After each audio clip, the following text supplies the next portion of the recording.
προσέξετε τα ποίηματα, τα έχει γράψει τα παιδιά του 11ου Γυμνασίου Θεσσαλονίκης.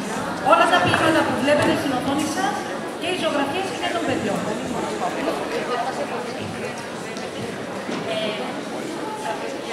Ένα από τα ποίηματα που γράφτηκαν το μελοποίησαν μόνοι τους. Δυστυχώς εμείς δεν έχουμε μόνο το που έχετε εσείς.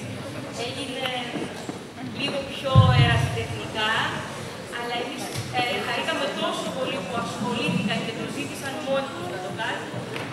Οπότε αυτό είναι η ικανοποίηση μεγάλη.